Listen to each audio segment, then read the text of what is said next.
Hi, everyone. Thank you all for joining us for our first program of 2024. For those of you who are new to the Haberman Institute, I am Matthew Silverman, and it is my pleasure to welcome you all to our lecture tonight titled Faith in Foxholes, Jewish Military Chaplains in War and Peace, with Rabbi Arnold Resnicoff.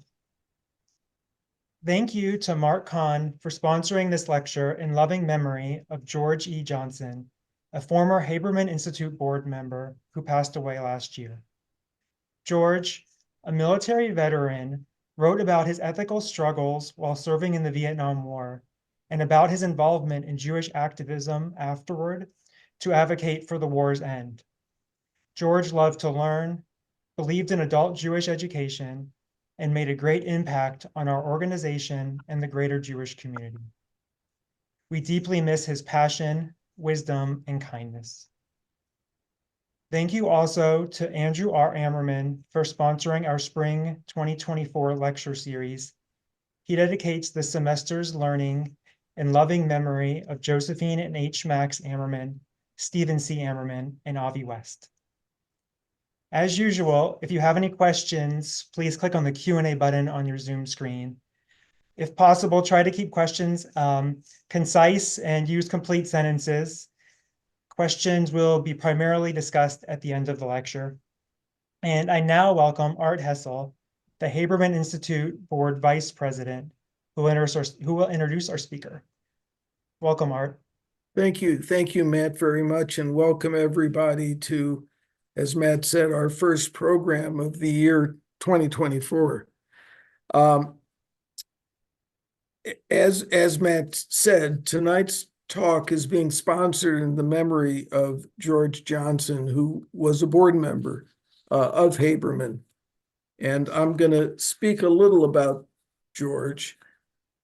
He was a member of our board, but more than a member of our board, he was an extraordinarily active member of our board. He was filled with plans and ideas that he shared, and he was one of those board members who would really follow up on the things that he suggested. He's somebody we really miss. But more than that, George was a good friend of mine. He made his living as a lawyer, but his heart was always in his family and in his Judaism. He once led a Jewish think tank. He was an active member of several synagogues. He was a participant in daily study sessions. He was a member of a study group that has been in existence for over 50 years. And he volunteered as an editor and writer for Moment magazine. If you want to learn more about George, and I hope you do, you can watch the program that he gave for the Haberman Institute on his Vietnam War memoir, which was titled, When One's Duty and the Right Thing Are Not the Same. It was a story of George's realization that what he was asked to do in Vietnam was in opposition to his ethical and moral standards. Go to our website, habermaninstitute.org, go to program recordings and enter Johnson. The date was November 15th, 2020, and you can watch his presentation. Or if you're a subscriber to Moment magazine, look for the written version, which was published on April 30, 2020.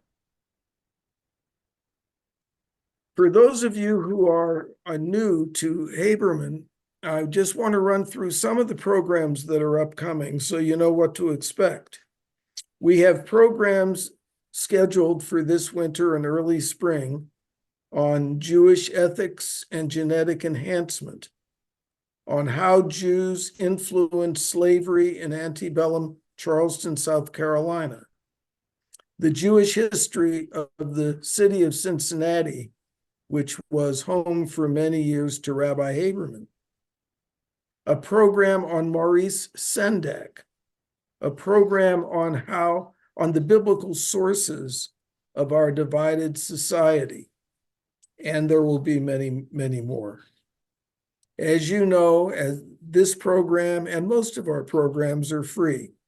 That means we need donations and contributions in order to meet our expenses. And we hope after you watch Rabbi Resnicoff, you'd be willing to give us a donation so that we can continue our programming at the level that we have been able to for the past several years. Now to this evening. Our speaker is Rabbi Arnold Resnicoff, a retired U.S. Navy chaplain. And I will tell you, I'm going to list some things in his impressive biography. But if you go on Wikipedia after this lecture, you will see all the things in his history that he has done, a tremendous number of accomplishments. Besides being a U.S. Navy chaplain, he's the former director of interreligious affairs for the American Jewish Committee. He was a special assistant to the Secretary and Chief of Staff of the U.S. Air Force for values and vision, and for that he had the military equivalent rank of Brigadier General. He was command chaplain for the United, that sounds like a funny two words together, but he was command chaplain for the United States European Command. He went to Dartmouth, he joined the Navy, he went to Vietnam, he went into naval intelligence, and then after he left the military, he went to rabbinical school and got his ordination. He was one of a small number, and then he came back into the Navy. He was one of a small number of Vietnam veterans who worked very hard to create the Vietnam Veterans Memorial on the Mall in Washington, D.C. He was the first chaplain to teach at a U.S. military war college in Newport, Rhode Island.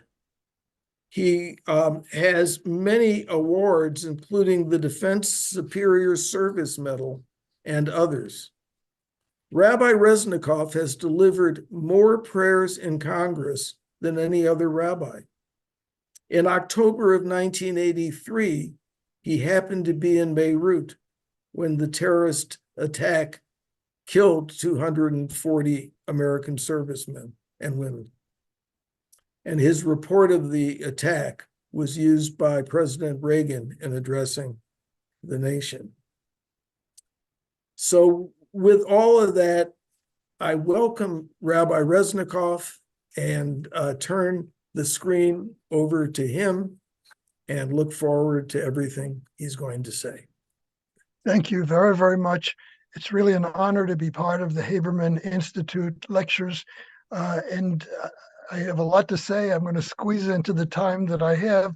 But since you mentioned President Reagan's speech, I'm going to jump right into a 4-minute video. What happened was I was asked by the White House to write a report on the attack, and I started writing on the attack and the heroism of the Marines who risked their lives to try to go under the rubble to save those who were buried. But then it kind of morphed into a story of the work of the chaplains there, and then ended up really as my vision of what the role of a chaplain is. So because of the subject of this lecture, I'll go into the video. It's the final 4 minutes of the talk, and it really gives my vision of the chaplain.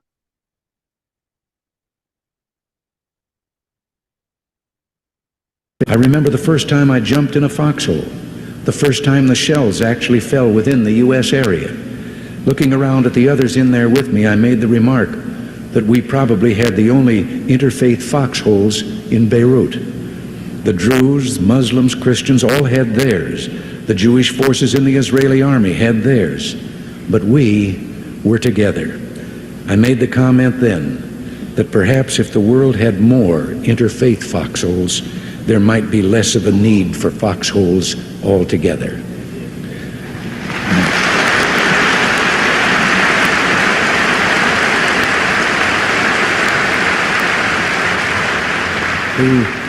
To understand the role of the chaplain, Jewish, Catholic, or Protestant, is to understand that we try to remind others, and perhaps ourselves as well, to cling to our humanity even in the worst of times. We bring with us the wisdom of men and women whose faith has kept alive their dreams in ages past. We bring with us the images of what the world could be, of what we ourselves might be, drawn from the visions of prophets and the promises of our holy books. We bring with us the truth that faith not only reminds us of the holy in heaven, but also of the holiness we can create here on earth. It brings not only a message of what is divine, but also of what it means to be truly human. It's too easy to give in to despair in a world sometimes seemingly filled with cruelty and brutality. But we must remember not just the depths to which humans might sink, but also the heights to which they may aspire.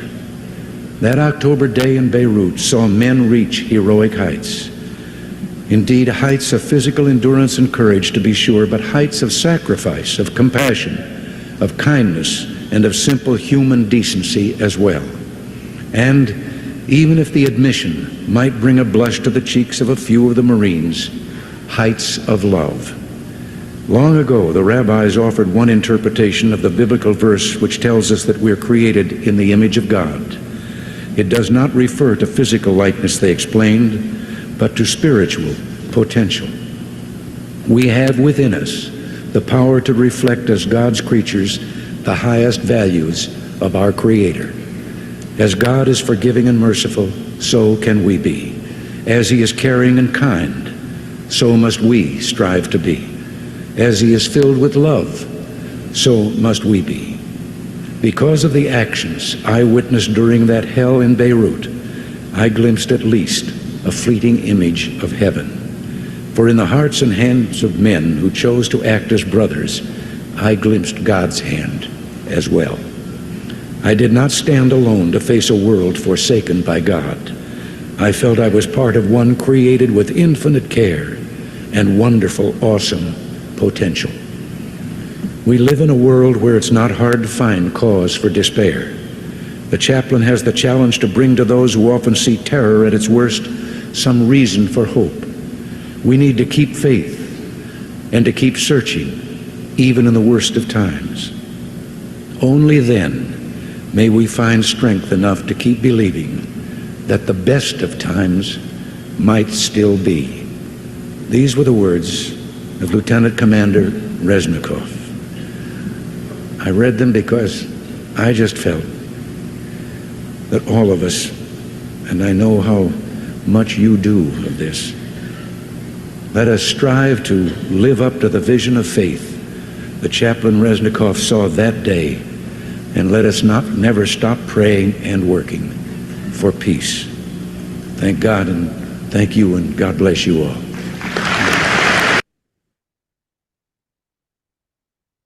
I'll get back in a little while to give a little more information about Beirut and the attack. This past October 23rd was the 40th anniversary. A new book is coming out this year, which is called Targeted. It's about the Beirut bombing, and it's called The Attack That Launched the War on Terror. So a lot has happened in 40 years, and I'd like to tell you just a little bit about it. But for now, I don't speak Yiddish, but I love Yiddish expressions. And one of the expressions I always think of when I'm going to give a talk, there's an expression that says, before I start speaking, I'd like to say a few words. So I'm going to do that. Before I delve into the history of Jewish chaplains, I want to say that I'm assuming there's two different kinds of audiences listening right now. The first is linked to the military in some way, by a job or by a close relative. But the other is the vast majority of civilians who really have very little connection to the military. Today, the military and the civilian world are two different worlds, and there's a lot of misunderstanding from each about the other. I was born in 1946, just after World War II, and I grew up in a very different world. All my teachers were veterans. Most of the reporters were either veterans or at least veteran war correspondents. I saw my father and his friends meet each other, and although no one really spoke about details of the war, they would ask, where did you serve? And just being a veteran was a badge of pride. And the imprint on them of the chaplains was fantastic. I'll talk more, but for generations, parents have told their sons or their daughters as they go off to the military, don't forget, if you have a problem, see a chaplain. During World War II, letters sent or received often use the postage stamp that was included in the opening slide just now of the 4 chaplains. The label was Immortal Chaplains, Interfaith in Action. And there was a popular radio show during World War II called Chaplain Jim. Each show had a chaplain, this Chaplain Jim, fictitious Chaplain Jim, helping someone who needed help. It's interesting that the only script change that the Army chaplains asked for was there was one episode that was titled How Things Change with Christ. The Army chaplains asked that it be changed to How Things Change with the Lord, because they said that the chaplain should be anonymous. People shouldn't know if it's a Jewish, a Protestant, or a Catholic chaplain. And if you use Christ, then you know automatically he's not a rabbi. Clergy most involved with interfaith as new communities were created after the war were the former chaplains. The same went for congregants, officers in a church or a synagogue. They helped make links and change the country. Even more than that, some scholars write that the idea of the tri-faith vision of America, Catholic, Protestant, Jew, of course, we've changed since then. Now it's pluralism, diversity, but Catholic, Protestant, Jew was really established because of military service in World War I. Those were the 3 kinds of chaplains, and so the military just assumed those were the 3 faiths of America. In 1955, there was a famous book by Will Herberg, a religious sociologist, that was called Protestant Catholic Jew. And he actually went so far as to say America has one faith with 3 denominations. Now, again, we've changed a lot since then, but this idea that America was not a Christian nation, but a pluralistic nation, whether it was the original Catholic, Protestant, Jew, or today so many more, came from the military experience, was an imprint because of the chaplains. Now, according to Ronit Stahl, one of the preeminent scholars of the chaplaincy, she's at Harvard, she went even further. She said that when the military placed the chaplains, the white chaplains, because in the military up until desegregation after World War II, the black chaplains were really assigned just to black units, but the so-called white chaplains could be assigned any place. And by making Protestant, Catholic, and Jewish chaplains so-called white chaplains, they leapfrogged, this is her words, leapfrogged American society, which did not necessarily see Catholics and Jews as white during World War I. As Italian immigrants became Catholic chaplains and European immigrants became Jewish chaplains, all grouped, within this white chaplain orientation, the chaplaincy helped not only change America's religious vision, but America's racial vision. And of course, Jewish chaplains represented the fact that Jews were Americans. Jews served. The chaplains were more easily identified as Jewish alongside their counterparts. But in 1896, there was a famous essay by Mark Twain called Concerning the Jews. He actually supposedly wrote it as a defense of Judaism during a time of anti-Semitism, and he praised Jewish survival, he praised civilian service, but he remarked that the one area Jews did not participate in was the military.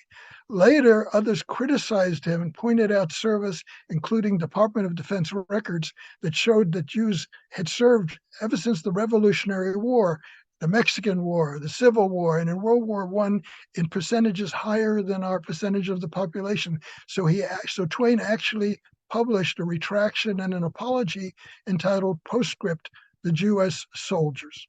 Now, in this talk, I'm going to focus on Jewish chaplains, but I'm going to give a tiny bit of context in terms of the larger chaplaincy.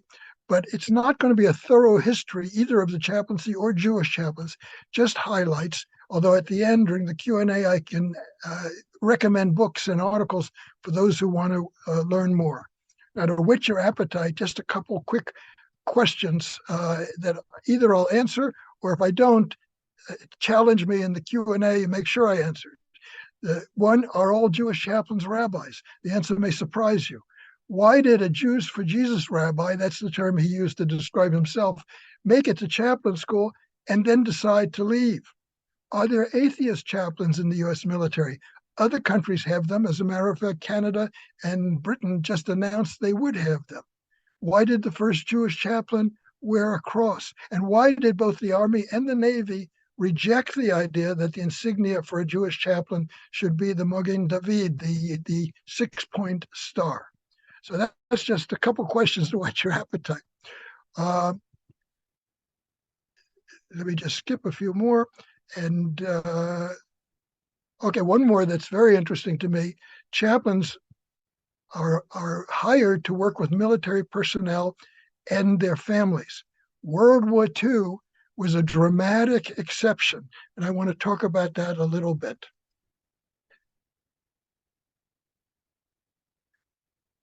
Now, moving from these, saying a few words to the actual start of the talk, I want to give, again, some highlights of history. So the United States military had chaplains even before the U.S. Constitution was created. They served in the Revolutionary War. As soon as the Continental Navy was established, there were rules that chaplains should be on board and give prayers. But in the early years, as a matter of fact, in decades and decades, the chaplaincy was a very different animal than today's chaplaincy. Chaplains were usually not ordained.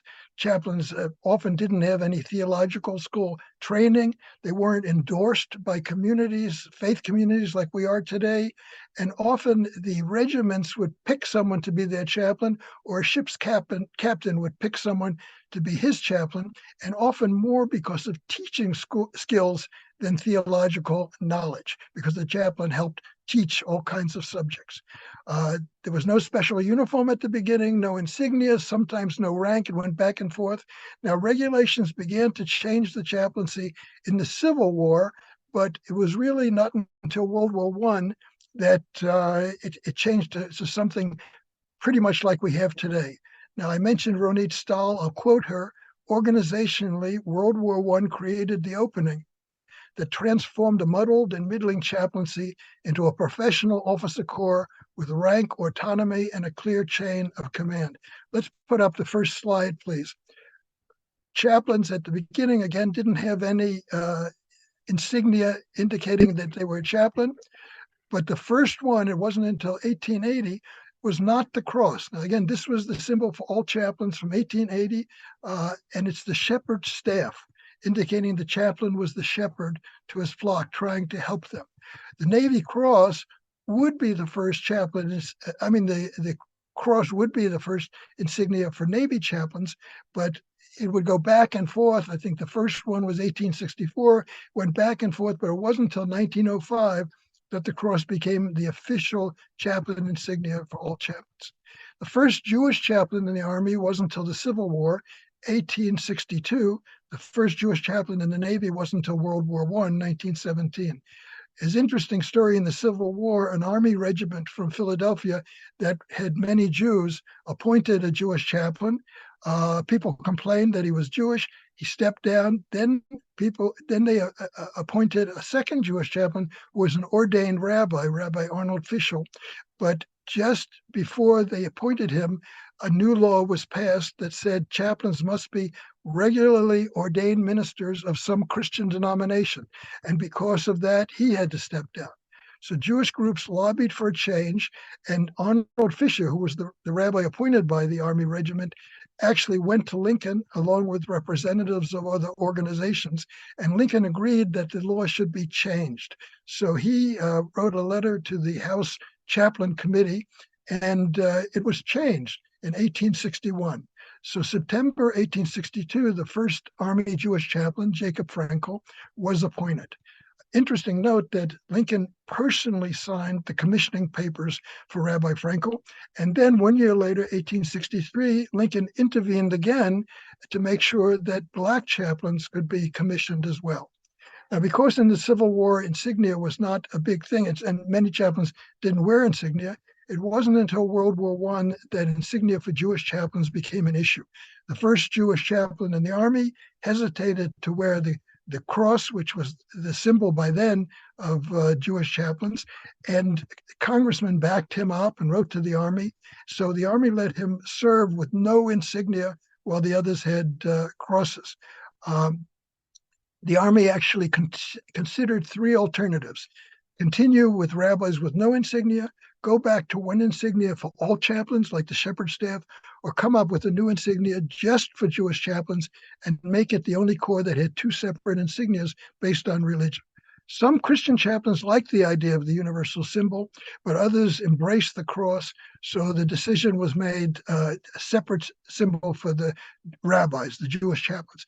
Now, both the Army and the Navy rejected the idea of a Jewish star, the six-pointed star, that the Jewish community wanted. And the reason is very interesting.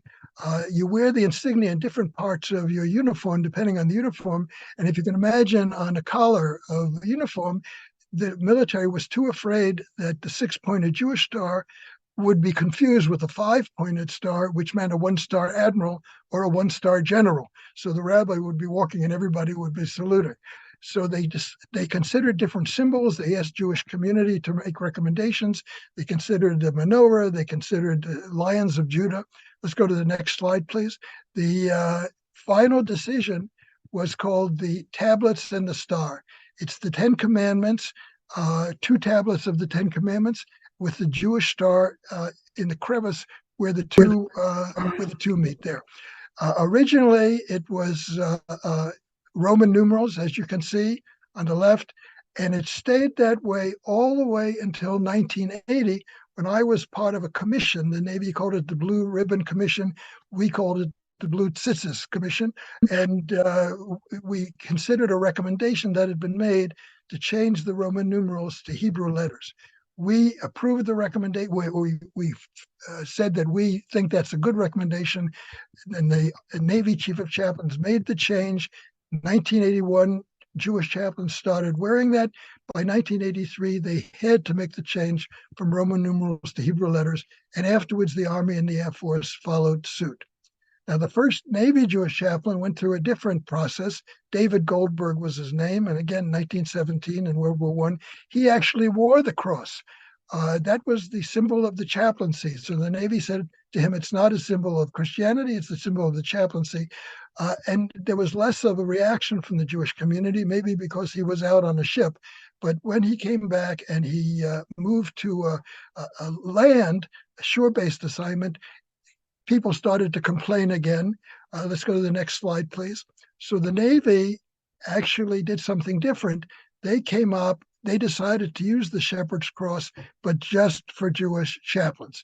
This is a slide of the, you see the Navy shoulder boards that go with many uniforms. Only two chaplains, David Goldberg and Harold Strauss, used that insignia before the Navy decided to go with the Army and use the tablets and the stars. Now, World War I, there were some famous Jewish chaplains. One, Elkin Vorsanger, was called the Fighting Rabbi. He was in the trenches in France with the troops.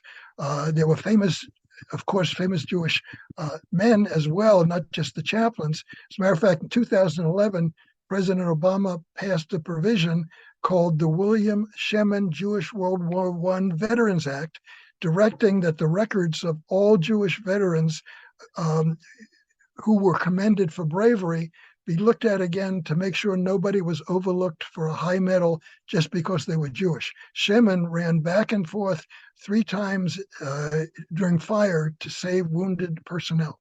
But World War I was more important for the way that civilian religious organizations became more and more involved to help personnel. The first organization was the YMCA, and the military thought that was a non-sectarian organization. Of course, it's non-sectarian within Protestant Christianity. So the Knights of Columbus got involved, representing Catholics, and the Jewish the Jewish Welfare Board for Jews. If we move to the Korean War, there's just something very interesting I want to share. All the 3 major seminaries representing Orthodox, Conservative, and Reform Judaism created a self-imposed draft for rabbinic graduates. Every rabbi who graduated had to volunteer for the military. The military would decide whether they wanted them or could take them. and could add age and weight and height and everything requirements. But when I went to Jewish Theological Seminary, I learned that during the Korean War, up until the Vietnam War, you either had to volunteer to be a chaplain in the military or take what was called a hardship pulpit, some position in a community that didn't have kosher food, didn't have day school, didn't have all kinds of things. So many of the rabbis did volunteer for the military. During Vietnam, and we heard about the memoir, Wrestling with what was done in Vietnam, some rabbinical students just decided it was immoral to put on a uniform. They would not serve. So the seminaries did away with this self-imposed draft. By the way, I should mention that chaplains are non-combatants under the Geneva Conventions, so they aren't fighters. So many pacifists have gone in, but the rabbis just didn't want to. By the way, it's interesting, in Vietnam, in 1965, there were enough chaplains in Vietnam that they appointed one chaplain, the coordinator for all of them. And the first announcement he made was that chaplains who had guns had to give them up, because the military policy became even stronger than the Geneva Convention. The Geneva Convention said that a non-combatant, like a chaplain, couldn't have an offensive weapon, but could have a defensive weapon, just like a pistol to protect himself. The U.S. military went even further and said we couldn't have that. Chaplains had no guns at all. A couple of quick dates. 1975 was the first time a Jewish chaplain made the rank of admiral. Each of the services, Army, Navy, and Air Force Chaplain Corps, has a chief of chaplains who's a 2-star admiral or general and a 1-star as a deputy. And a Jewish chaplain has never been in either of those positions, but some have made the rank of admiral or general in the reserves. 1981, Bonnie Capel was the first female Jewish chaplain. And then 1986, Julie Schwartz was the first Navy, but she also had another first. She was the first Jewish person that was part of a couple, a rabbinic couple. She and her husband both became Navy chaplains. The next couple I actually swore in. It weren't very many. In the Protestant world, there have been a good number. Jewish chaplains, not that many. By the way, just to give context, the first woman chaplain in the larger military was not until 1973. 2008, and this is really something interesting to me, the first cantor became a Jewish chaplain in the military, David Frummer. The next will be Leni Zell, a female cantorial student. She's now in the chaplain candidate program. That's the program for seminary students, and she will go into the full chaplaincy after she's ordained. 2010, after the repeal of Don't Ask, Don't Tell, and I'm very, very proud that I gave the prayer at President Obama's ceremony to repeal Don't Ask, Don't Tell, which was just a terrible policy. One senior Jewish chaplain revealed that he was gay and helped share his struggles with others who had been struggling. 2014, the military regulations changed to allow beards for religious reasons, or to allow requests for beards for religious reasons. In the Q&A, I can talk a little bit more about that, but this opened the door for many Chabad rabbis who before that, there were a couple exceptions, but most Chabad rabbis didn't come in because they couldn't have their beards. And after 2014, it changed.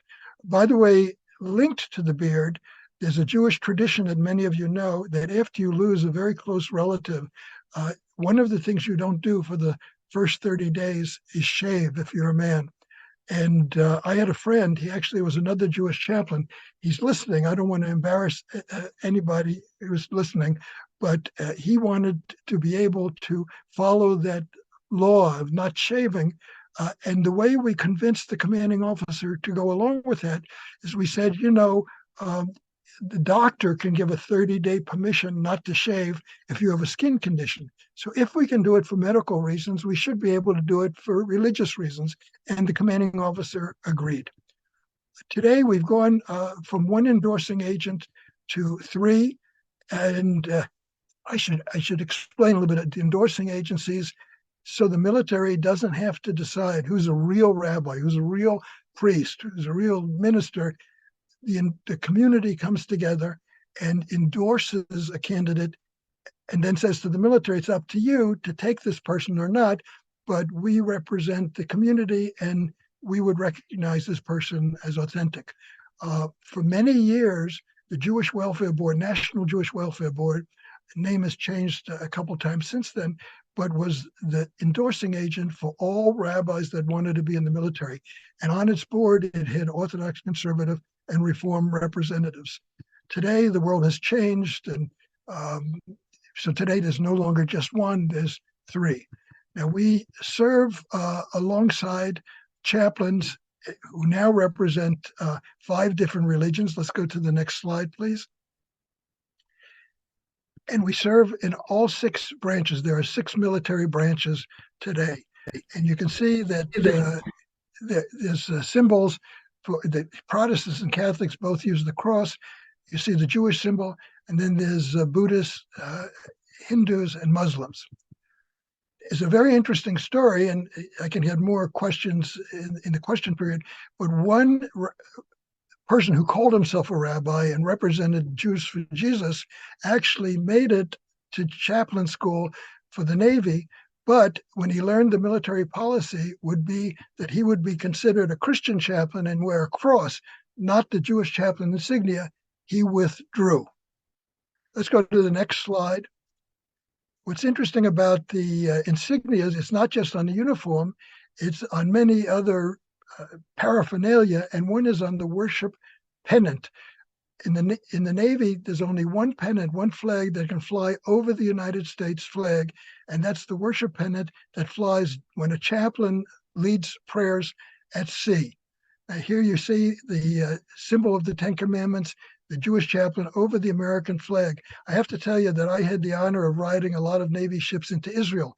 And every time we would get close to the coast, I would grab a few Jewish sailors and say, Mincha, Mincha, we're going to have a service, just so the flag could be raised. And the Israelis went crazy seeing an American ship come in with the 10 Commandments over the American flag.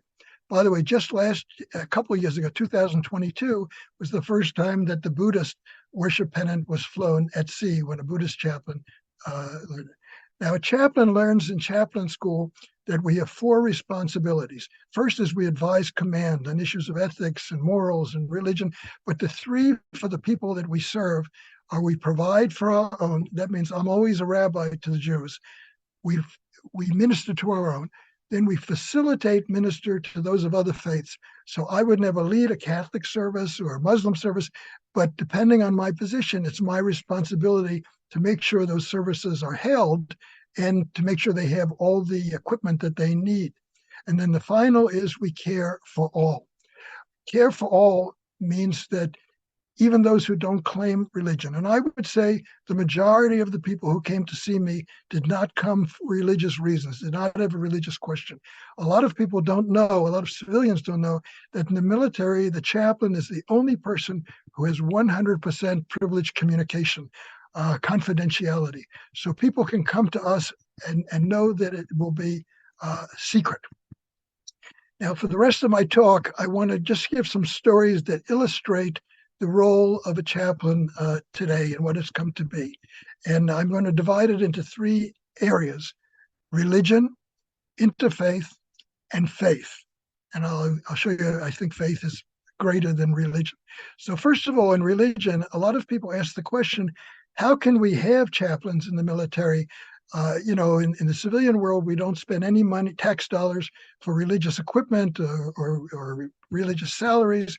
In the military, we literally spend millions of dollars on the chaplain program. It's not just the salaries of the chaplains and the salaries of chaplain assistants, building gigantic chapels of different sizes, and then buying everything from wine to wafers for the Catholics to prayer rugs for the Muslims, rosaries, matzah for the Jews. Well, it was argued back and forth, but a definitive court case in 1985 pretty much put an end to the argument. 2 Harvard students actually started a suit against the military as a project, as a class project. But then it took a life of its own. They filed in 1979. The case was argued in 84, was decided in 85. The Army actually took a Jewish chaplain from the reserves to active duty, Israel Drazen, an Orthodox rabbi who also had a law degree, and they made him the face of the Army to argue the case in court. And what happened was the court not only said that the chaplaincy is constitutional, but that it's in a way you could say it's constitutionally required, because it's based on the First Amendment. And of course, the First Amendment has two clauses. Congress shall pass no law establishing religion, neither prohibit the free exercise thereof.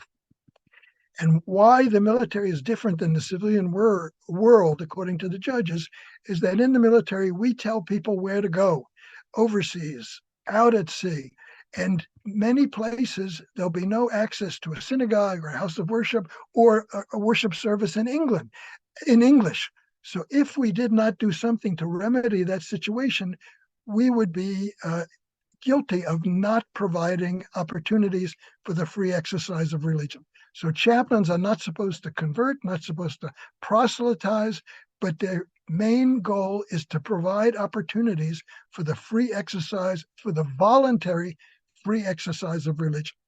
Now, military directives have come out outlining different areas of religious conduct, and the first one had clothing, apparel, including the kippah, food, Sabbath, holy days, medicine. Some religions are against medicine or types of medicine. The original directive did not include grooming, specifically didn't, but now with the changes that allow requests for beards or even long unshorn hair, in the case of a Sikh who keeps the hair under a turban, that's also one. Let me just give you a couple of quick examples. In a kippah, eventually, again, it got into regulations, although it wasn't always adhered to. But before that, chaplains, Jewish chaplains especially, worked to be creative, to figure out ways to fight for someone's right.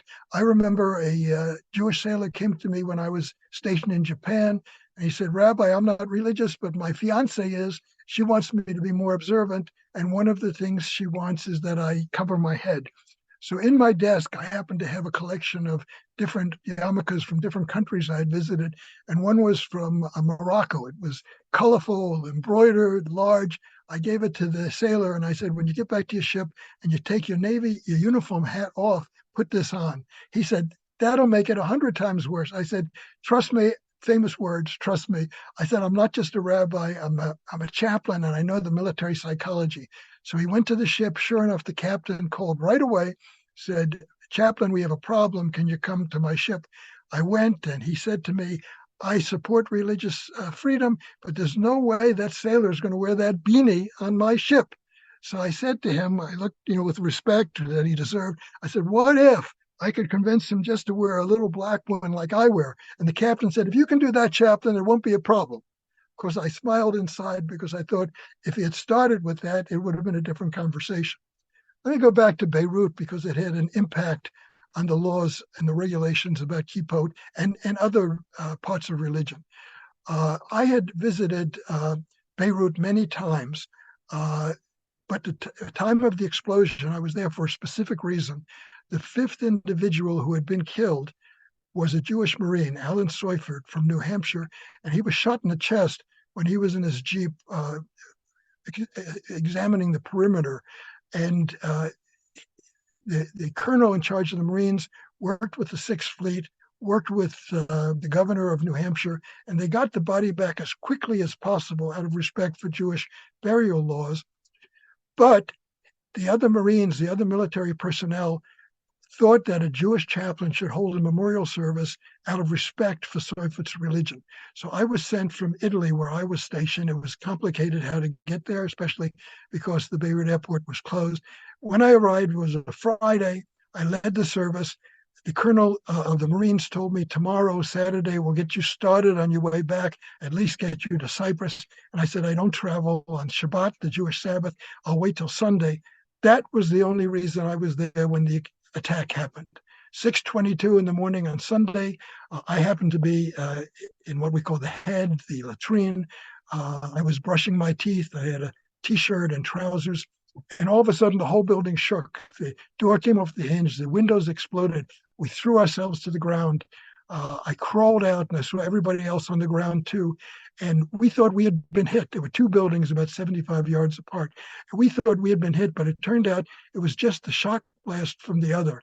A van packed with explosives under gas pressure. It rammed the other building.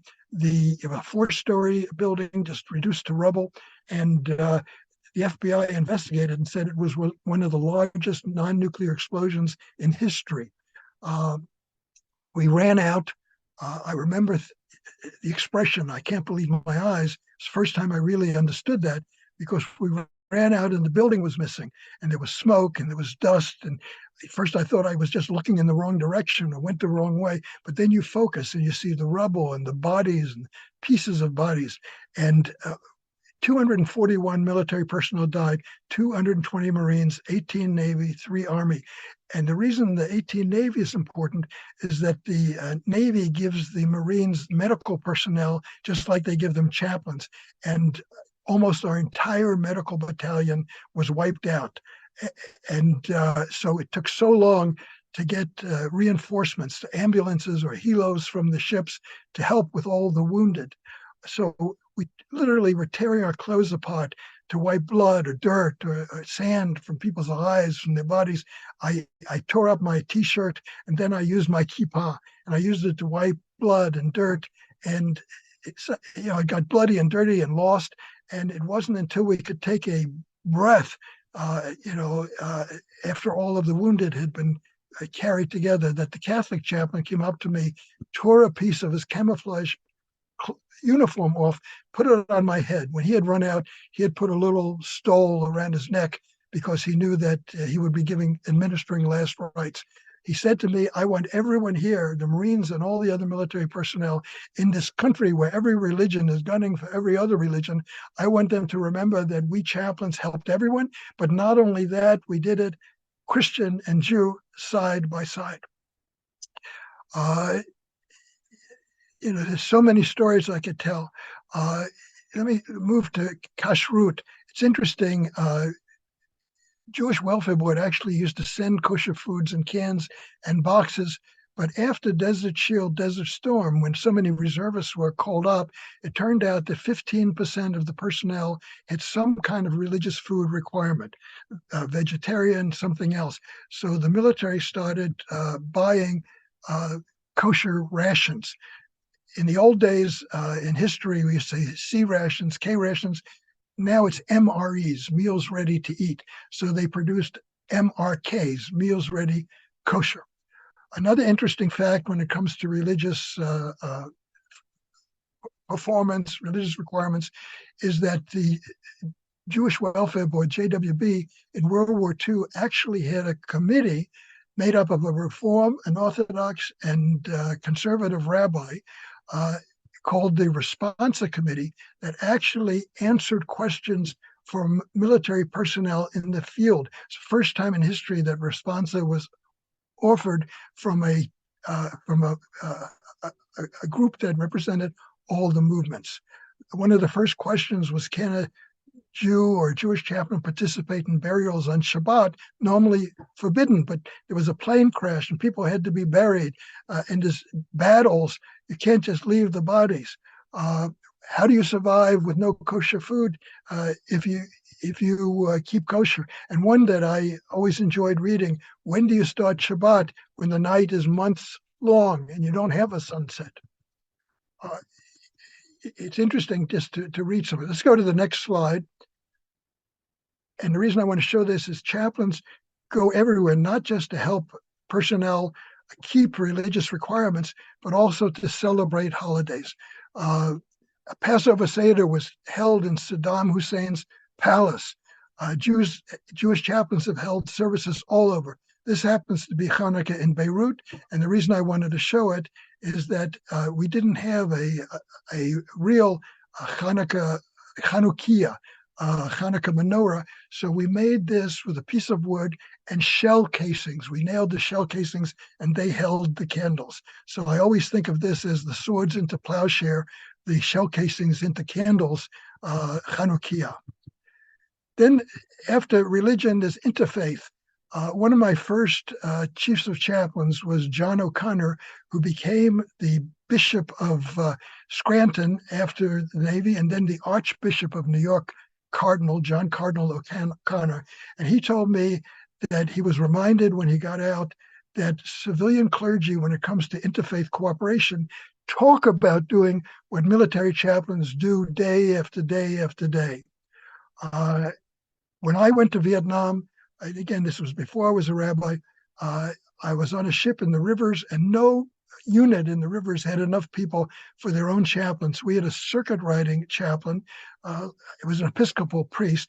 And I remember whenever he would show up, he would look in the personnel files to see who was new since his last time. He came up to me and he said, "You're Ensign Resnicoff?" I said, "Yes, sir." He said, "You're Jewish?" I said, "Yes, sir." He said, "You just volunteered to be the Jewish lay leader for the ship." Later, I found I had volunteered to be the Jewish lay leader for the whole Mekong Delta. I always say he taught me what a chaplain was all about. He was deeply faithful Christian, but his faith was so strong, it overflowed and it could help others, including me, in our spiritual journey, no matter what our faith. So, as a matter of fact, the first Yom Kippur after I reported, he organized a Yom Kippur service on a small island in the river called Antoy, and he got as many Jewish personnel, officers and sailors, as he could from the different units in the river, and he had me lead the service. I wasn't schooled, but I had celebrated my bar mitzvah. I went to Sunday school, Hebrew school, so using the machzor, the prayer book, I could lead something. Rabbis have represented this interfaith quality of our nation, the military, everywhere. By coincidence, or maybe by providence, when the attack at Pearl Harbor occurred, there was one Jewish chaplain in the Navy, and he was in Pearl Harbor.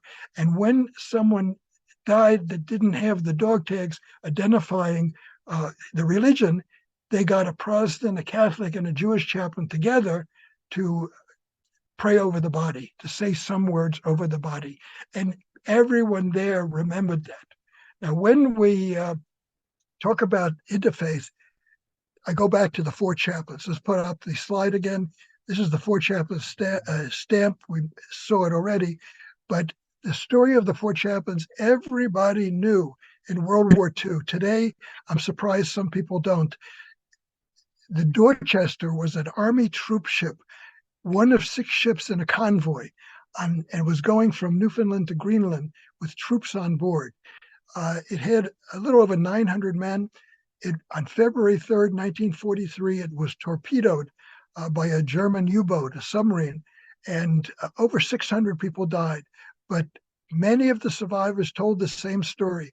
All 4 of the chaplains, including the rabbi, Alexander Good, gave up their life jackets to save someone else, and they went down on the ship ministering to the wounded and dying all the way. It's interesting that Congress wanted to award the 4 of them the Medal of Honor, but technically they didn't qualify because it wasn't two-way combat. They had been torpedoed. So the Congress created a special award called the Four Chaplains Award at the same level as the Medal of Honor and gave it to them. Let's go to the next slide, please.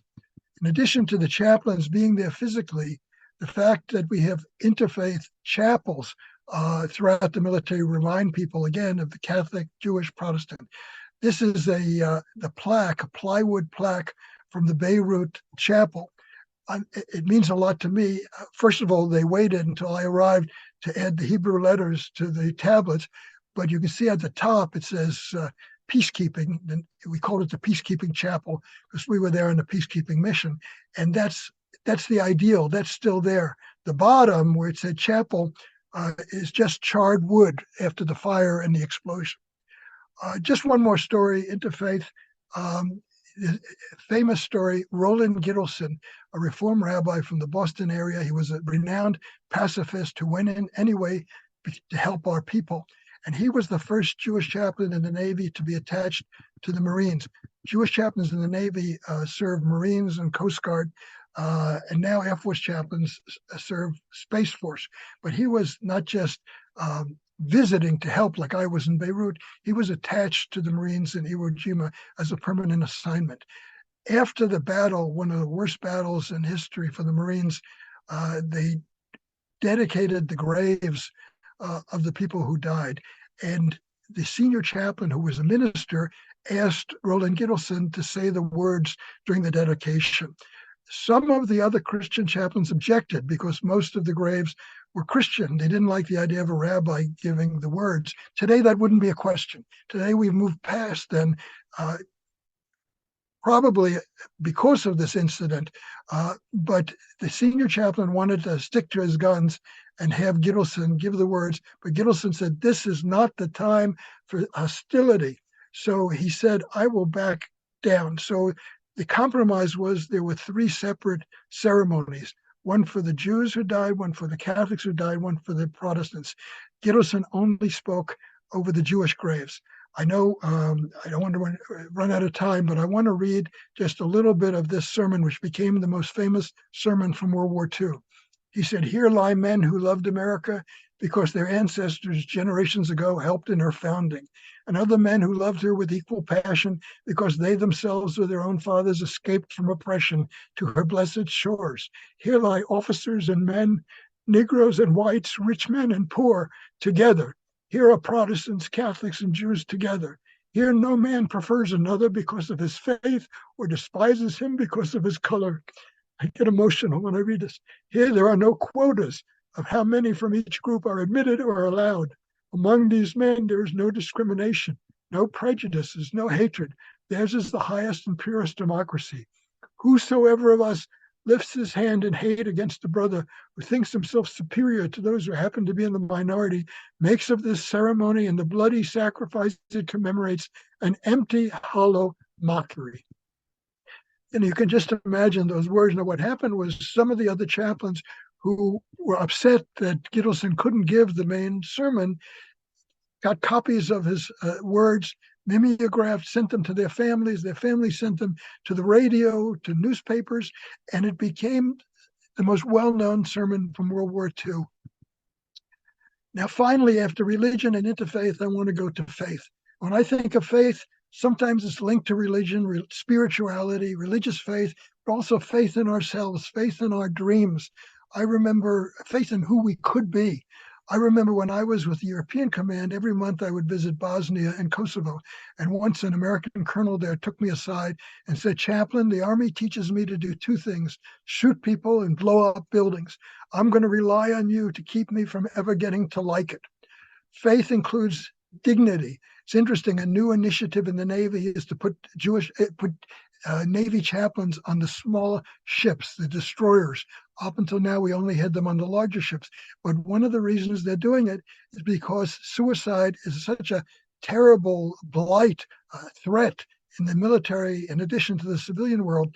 And the military has come to understand that many of the people who kill themselves feel hopeless, and that the chaplains can help build them up, give them strength and hope. When I was in Beirut, after we collected the bodies, many of the ones who lived felt what we call survivor's guilt. Somehow they thought they were less worthy than the others who had given their life. So we had to build them up and say, you were spared for a reason. You're the chosen ones. You have to live to keep alive the memory of those people you lost. Now, in World War II, I mentioned that chaplains went beyond the mandate of caring for military personnel and their families, and that's because of the unbelievable actions of chaplains, especially Jewish chaplains, for the survivors once we started to liberate the camp. One of the first big camps that was liberated was Buchenwald. There actually was a chaplain among the soldiers who liberated it, but those people went on to continue looking other places. So it was Herschel Schachter, an Orthodox rabbi who was in Europe, heard that Buchenwald was liberated, so he went specifically there to see if he could find survivors, especially Jewish survivors. He was brought in, they showed him where these people, hardly alive, skeletons were crowded together, and he called out in Yiddish, Shalom Aleichem, Yidden, ihr seid frei. Those of you who speak Yiddish, please forgive me if my accent was wrong, but he said, welcome, Shalom Aleichem, Jews, you're free. And in his memoirs, he talks about these people who could hardly walk, coming up to him and with their fingers touching the 10 Commandments on him. They couldn't believe this was someone in the army. In the army before, they all were so frightened. Now they saw someone in an army uniform who spoke Yiddish. Chaplains, Jewish chaplains, were tasked with reuniting survivors with their families if they survived.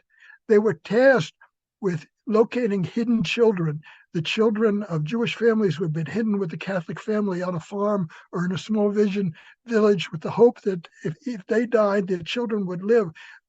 I knew one of those rabbis, Abraham Hazelcorn. That was his job, to locate the hidden children. And then one of the most amazing stories of World War II and Jews and Jewish chaplain, the Survivors' Talmud. Many of you know about it. Many of you probably don't. The rabbis, the Jewish chaplains, helped convince the military that learning was as important to surviving for many of the Jewish DPs, they're good displaced persons, as food was. And so the military, working with civilian agencies like the Joint Distribution Committee, used German printing presses that had formerly been used for Nazi propaganda, took German funds, and they produced copies of the Talmud. And this is the dedication in the Talmud. This edition of the Talmud is dedicated to the United States Army. The Army played a major role in the rescue of the Jewish people from total annihilation, and after the defeat of Hitler, bore the major burden of sustaining the DPs of the Jewish faith. This special edition of the Talmud, published in the very land where but a short time ago everything Jewish and of Jewish inspiration was anathema, will remain the symbol of the indestructibility of the Torah. Another idea when it comes to faith, after 9/11, near the Pentagon, Maureen Dowd wrote an article where she said someone had scratched on the wall, God protect us from those who believe in you. In other words, for many people today, we see religion as the problem, not the solution. But the chaplains help people understand the dreams and the strength of faith can be part of the solution. When I jumped in one of the first foxholes in Beirut that I jumped in, I remember the first thing a Marine said was, chaplains here, what's your language? That was kind of, a joke to welcome me and let the other people know. But if we were down for a long time when the shells kept falling, eventually serious questions emerged. And one of the questions inevitably would be, chaplain, here we are in the Mideast where so many great religions were born, and yet so much blood has been spilled in the name of religion. How can you explain it? And I said, I can't completely explain it, but I will tell you that when we compare today to yesterday, to history, it's business as usual. There's always wars, there's always bloodshed, hatred. It's only when we compare today to the vision that we get from the prophets and the holy books in the future, that the time will come when nation shall not lift up sword against nation, when swords will be beat into plowshares. That's when we realize the disconnect and we realize something's wrong. And maybe that's the very first step to making things better. I once gave a lecture and people remember it still. They asked me how many Jews are in the military. And I said, I'll give you an answer, but I hear the question behind the question as if, are there enough Jews to justify Jewish chaplains? But it's wrong. If there were not a single Jew in the military, we still would want Jewish chaplains. Why? Because when the leaders sit around the table and discuss issues of war and peace and right and wrong, I want a Jewish voice at that table alongside the other voices.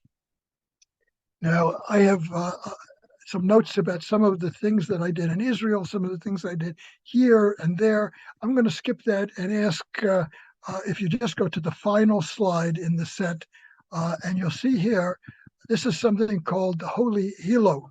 It's a chaplain being lowered from the helicopter. On a aircraft carrier, we can land in a plane. Sometimes, if the ship is large enough, the helicopter can land even on a smaller ship. Sometimes we go from boat from one ship to the other, and then up a rope ladder that's swaying in the wind. You take your life in your hands, and that's actually called a Jacob's ladder, which I always found interesting. But if there's no other way to get to a ship except a helicopter, and there's no way to land, so we're lowered from that. That is not me, although I've done it many times. That's Chaplain Maurice Kaplan, who also retired from the Navy as a Jewish chaplain. And it's just amazing. I'm going to end with one final story so that we have time for questions.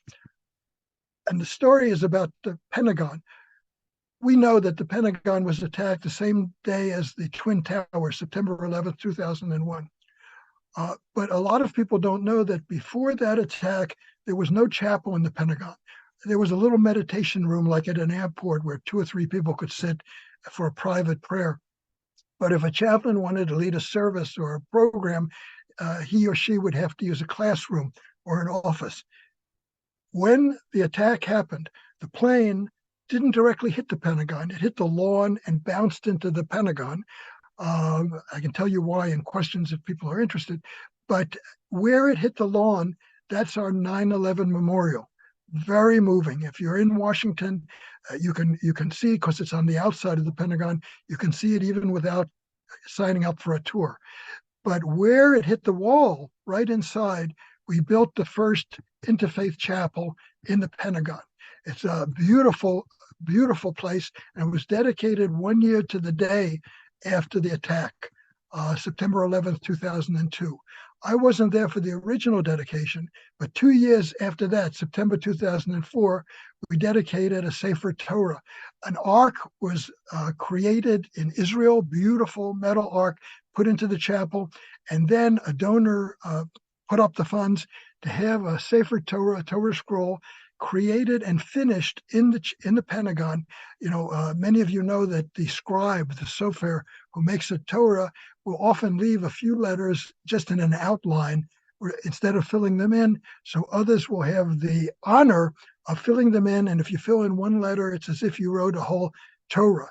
So we did that in the Torah. The final letter was filled in by a Jewish chaplain in the Air Force, Andrew Cohen, who was stationed in Bowling. Today it's Joint Base Anacostia Bowling. But I remember my remarks. I said that in a building with 5 sides, everybody knows the Pentagon has 5 sides, and 5 floors. I didn't know that until I was assigned to the Pentagon. Now we have a holy handwritten scroll made up of 5 books, the 5 books of Moses. There used to be a TV series, Naked City, and it always ended the same way. There are 8 million stories in the Naked City. This has just been one of them. I could say the same thing for stories about chaplains or Jews in the military. There are millions of stories. I'm proud that I've had the chance just to share a few of them with you. Thank you.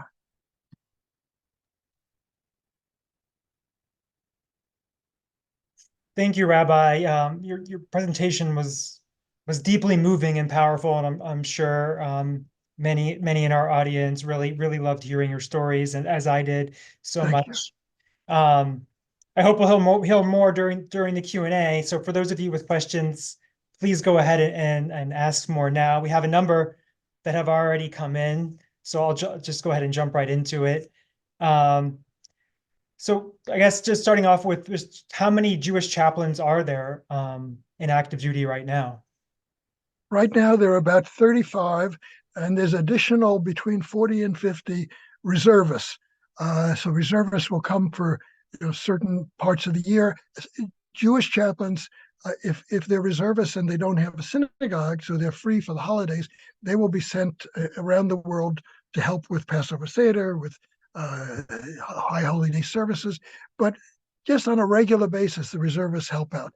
But right now, as I say, there's I think about 35 active duty full time. Thanks. And is the military finding it difficult to recruit rabbis as chaplains? Yes, the military is finding it difficult to recruit in general, chaplains included.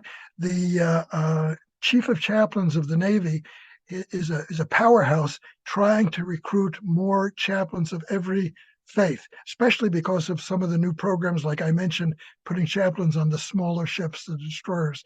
So I had the privilege of being with him not too long ago at a chaplain corps anniversary, and they showed, I got to know him, but they also showed a little video that's being played at seminaries and schools all over the country, trying to recruit more chaplains.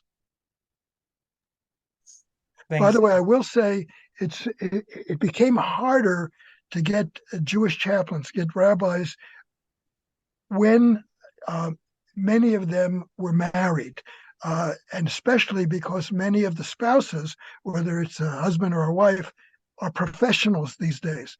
So the idea that they had to agree, you have to agree to be a chaplain and then go where you're sent. So if you're a rabbi considering this congregation or that congregation, at least you can do homework to see, is there a day school there? Is there kosher food there?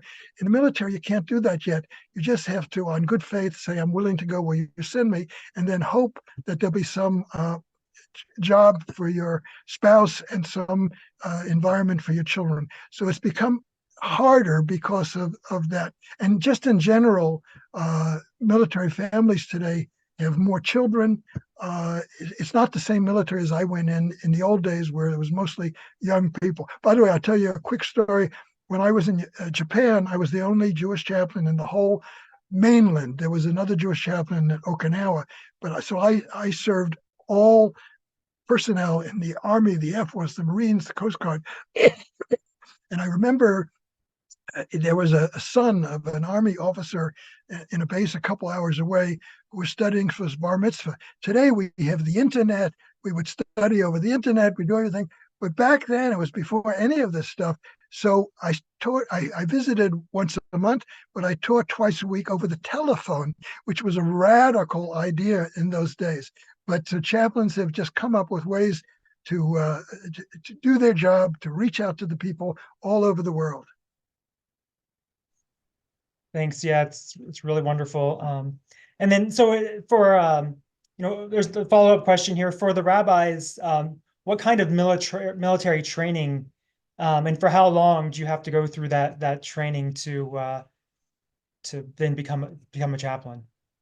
Rabbis or clergy of all the religions that are represented as chaplains go to the chaplain school. Now, the Army, the Navy, the Air Force each have a separate chaplain school. The Navy is in Newport, Rhode Island. I think right now it's around 11 weeks. There's 3 levels. There's the basic course for clergy who want to be chaplains. There's an intermediate course to start teaching more about being a senior chaplain and coordinating others. And then there's the advanced course for the highest level. I'm honored that right now I'm one of the speakers. I go to Newport when possible, otherwise over Zoom, to speak to these chaplain classes. I could be wrong, but I think it's about 11 weeks right now. And seminary students can also go. When I was in rabbinical school, I went, I broke it up into half and half. Back then it was 10 weeks. I went 5 weeks and 5 weeks. And I came back convinced that every seminary student, even those who would not dream of being a chaplain, should go to that chaplain school to live with seminary students of other religions, with clergy of other religions, to have conversations, to get to know each other as human beings, break stereotypes, is just an amazing part of being in chaplain school and being a chaplain.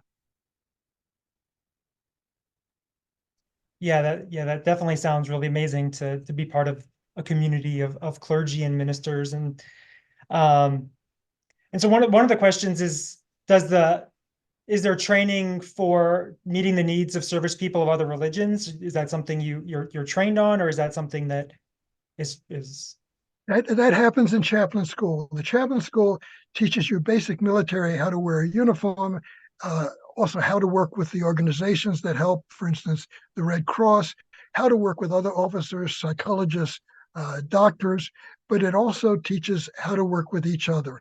Some of them come from the course instructors, and some from your conversations with each other. I remember the most dramatic part of chaplain school for me. They would have someone on the ground with a vest that looked like his intestines were falling out, that he was severely wounded.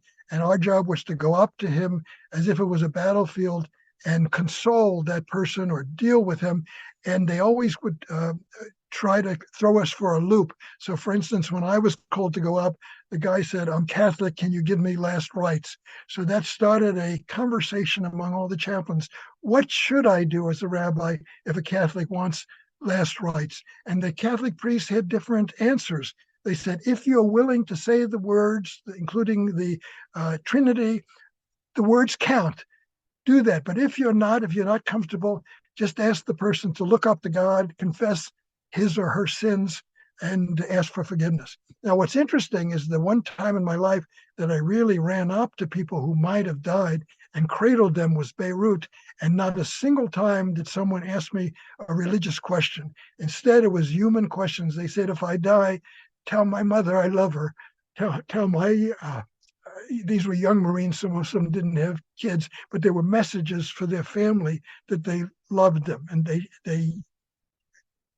so anyway, but we would talk, and we would talk to each other, and we would learn from each other what supplies they need. Now, in addition to that, I mentioned that the chaplain in Vietnam made me what he called the Jewish lay leader.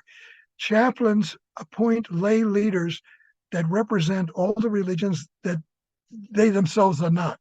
So, for instance, I would appoint a Catholic lay leader, Protestant lay leader, Buddhist, Muslim.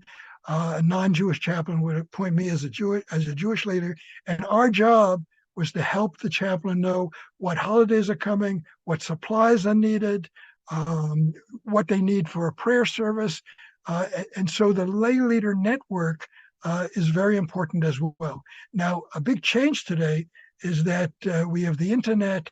Chaplains can talk to other chaplains, even on other ships or back in the States. We never had something like that, when I first went in. Thank you. Yeah, I mean, I imagine that so much of the role of the chaplain is really just being present. And so, hearing your story really, the questions people ask in that moment of need aren't necessarily religious based in that way. So Yeah, and I should mention, I don't think I mentioned this in the talk, that the chaplain, and this is surprising to civilians sometimes, the chaplain is the only person in the military that has 100% privileged communication, confidentiality. So people come to us as a sounding board. And when I talk to the chaplains in chaplain school, I always tell them decide when to preach and when to teach. Because, for instance, I remember a young sailor came into my office once in Norfolk and said the next day he was going to run away, what the Army calls going AWOL, absence without leave, or the Navy is UA, unauthorized absence. And my initial reaction was to get on a moral high horse and say, you took an oath, you'll be letting people down, you can't do that. But instead, I realized that was a moment to teach. And I said to him, if you run away, they're not going to send the FBI after you. They're not going to sick the dogs on you. But 5 years from now, 10 years from now, you may have a family and you'll do one thing wrong, go through one red light. They'll look through the computer, find out you're a deserter, and then your whole world will come crashing down. So instead of running away, let's talk it out. What is it that's making you unhappy? Is it the boss? Is it the job? Is it an ethical quandary? Let's talk about it. Let's see if we can make it better for you. And he decided not to run away. yeah, that's great to hear. Are there? You've mentioned a lot of positive stories, and somebody's asked, are there do issues come up between chaplains where even though chaplains aren't supposed to proselytize? Has that been an issue? Has it come up before where they have proselytized to Jewish military? Years ago, that was a common problem. It's gotten better and better and better as the chaplain corps, each of the three, has really done a better job of training people. And they really try to teach a person before that person applies what the rules are, So it's not such a problem. There used to be a big problem of prayers ending in the name of Jesus or the Trinity. That happens occasionally, rarely, though. What the stance the military has taken is that we really cannot tell you how to pray, but we can tell you what the needs are for this prayer. So just like you wouldn't say, I'll do a wedding without knowing if it's a wedding that you'll be willing to do. For instance, you wouldn't do an interfaith wedding or whatever. So this is a time at this ceremony, we need a prayer that's universal, that will touch everyone. If you can do that, you can do it. Otherwise, we'll get someone else. Now, again, once in a while, someone falls through the crack. We also, I'm ashamed to say, but we also have horror stories with chaplains, and that includes rabbis, Jewish chaplains. I remember one Jewish chaplain who ended up being a sexual predator and took advantage of people who came for counseling. He's out, he went to prison, but we're human beings, and there's the good, the bad, and the ugly. Mostly, I would say, the good, thank goodness. Yeah, definitely. Mostly the good. As in most populations of people. That's there's a couple of questions here. It's really just an ongoing theme in most of our programs. It comes up, but especially in light of our recent climate, has anti-Semitism become an issue? I don't know if recently or and or Yeah, in World War II, when my father served, racism, anti-Semitism were gigantic issues. Slowly but surely, the military went to battle. Now, the military made a decision that we can't outlaw prejudice. You can't outlaw what's in someone's heart, but we can outlaw discrimination. So in other words, the actions you take, if they're based on racism or prejudice, they will be handled and you will be punished. And I noticed that in the last couple of years, even senior commanding officers have been not only reprimanded, but replaced because the military loses confidence in them. That's the phrase that the military uses.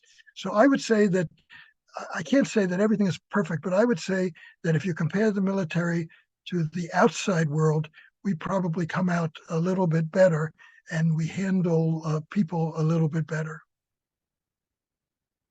By the way, you mentioned, or in the introduction was mentioned, that I served after retirement. One of the jobs I had was special assistant for values and vision for the chief of staff of the Air Force, who's the highest military person, and the secretary of the Air Force, who's the highest civilian.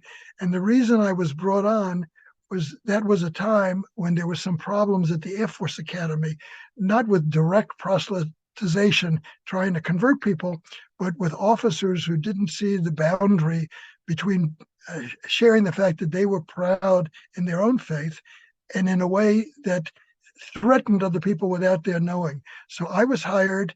It turned out the problems at the Air Force Academy were not as great as people suspected, but I was sent all over the world. And I used to get everyone together, all the enlisted, all the officers, and I would just tell them a story. I said, imagine if you were pulled over by a state trooper on a highway, and before the state trooper writes you a ticket, he has his ticket book in his hand, he looks at you and says, are you a good Christian? I said, that's what we're trying to avoid. Any implication, any perception that your answer to that question is going to either reward or punish you. Someone can be proud of his own or her own faith, but not give the impression that anyone else is going to be judged by those religious standards. And I think the Air Force made many positive and good changes, but it's an ongoing struggle in all of the services, that thin line between sharing pride in what you believe and implying that those who believe like you will be treated better. Yes, thank you. It's definitely a difficult balance and how to manage that. So there's so many more questions than we're really going to have time for here. So I'm trying to look at them at the same time. And there's a couple of questions about what you mentioned that chaplains are non-combatants, and are there governments or militaries that don't accept that, and in such cases have chaplains been killed in their service? Well, chaplains have been killed. not because they were fighting, but because they were helping people who were being fired upon. The Vietnam Veterans Memorial, one of the proudest things I ever did was, fight along with other Vietnam veterans to build that memorial. There are 16 names of chaplains on it. We have chaplains buried in Arlington Cemetery, including Jewish chaplains. There's one section of Jewish chaplains. Many of them not killed maybe in battle, but they killed while they were serving our country. Many other countries, first of all, many other countries, the whole concept of the chaplaincy is different. When I was the European command chaplain, I was the liaison to all the other militaries, and I used to hold an interfaith chiefs of chaplains conference. So the heads of all the chaplaincies would come together. Really differences between our chaplaincy and others. But many of the others, most countries are signatories to the Geneva Conventions. And the Geneva Conventions, which deal with how wounded are treated, how non-combatants are treated, how prisoners are treated, again, say that a non-combatant like a chaplain can have a defensive weapon, but not an offensive weapon. So just to protect yourself. And there are militaries where chaplains would be able to carry a gun just to defend themselves. As I said before, the United States military says even that is not allowed. Now we have chaplain assistants in the Navy. We call them religious program specialists, the Army chaplain assistants, and they are combat trained and carry weapons. And when push comes to shove, they try to protect us. They act as our bodyguards in a time of war. Thank you. And we'll try to get to a couple questions here. You mentioned the service members, in burial sites, and somebody asked if you can discuss Operation Benjamin, if you're familiar with it. Yeah, Operation Benjamin, I haven't been involved with it, but as far as I understand it, it's trying to figure out if there are Jewish soldiers or sailors or airmen buried with a Christian, the cross on the gravesite, because people didn't know they were Jewish when they were buried. The whole story of identification is fascinating. In World War II, dog tags either had a P, a C, or an H, Protestant, Catholic, or Hebrew, H for Hebrew. Today, with the pluralism, diversity, you can have anything on your dog tag for your religion up to 60 characters. So people, say Reform Judaism, Conservative Judaism, Humanistic Judaism, and many other religions. And in the grave sites, there used to be just a cross or a Star of David. I remember when a Buddhist soldier was killed in the line of duty, the cemetery almost didn't want to let him in. But when they did, they said either you have to have a cross, a star, or nothing. Today, there are maybe almost 100 different gravestones you can have. But during times of fighting, when people die, mistakes are made. So I applaud Project Benjamin trying to figure out if there are Jewish personnel buried without the appropriate Jewish symbol. Thank you. And as we're about 9 o'clock now, I want to sort of give you a chance to say your final thoughts, and maybe as a question that can help guide them, depending, is a question here. If there is, if you wanted to give a 1 or 2 sentence statement of what the mission it is to be a chaplain, and sort of giving an example of that, someone asked, or you can tell the final thoughts you want to leave us with. So yeah, I would say the statement would be those final statements in Reagan's speech, the report that I wrote, keeping faith alive, hope alive in the worst of times, that better times can be.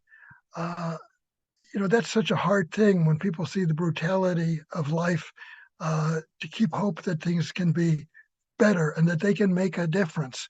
I love using Jewish stories to help people of all faiths. I have to do it carefully, but one of the stories, when people came to me a lot of times, maybe even the person in whose memory this lecture is given, who had ethical struggles in Vietnam, people will come to me and I'll tell them the Jewish story of when Moses saw a slave being beaten to death, and he looks around and the Bible says he sees no other man. So he intervenes, and to save the slave, he actually kills the taskmaster, and then he has to run away. But from that, there's a Jewish expression that you know and many people know: where there is no man, you be a man. And a more poetic interpretation, translation that I love is: where there is no humanity, you be humanity. And I have said that to so many men and women. I said, you can't change the entire war. You can't change the country in terms of its goals, but you can be the voice for humanity in your unit, on your ship, in your regiment. And when people hear that, it narrows down the focus and they understand that every person counts. And I think that's one of the things I'm proud of in terms of having taught the men and women that serve with me.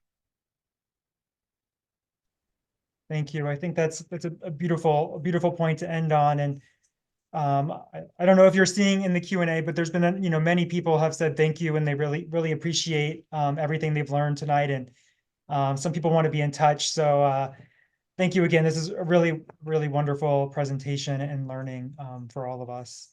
And I'll just say, if anyone wants to be in touch, I'd be honored. I do have a website, resnicoff.net. Up until a few months ago, it was so poorly constructed because I did it. Now I have a daughter who's dragging me into 21st century and she's redoing the website. So if you like it, it's thanks to her. But that'll also have a way to contact me, and I'd welcome being in contact with anyone with more questions.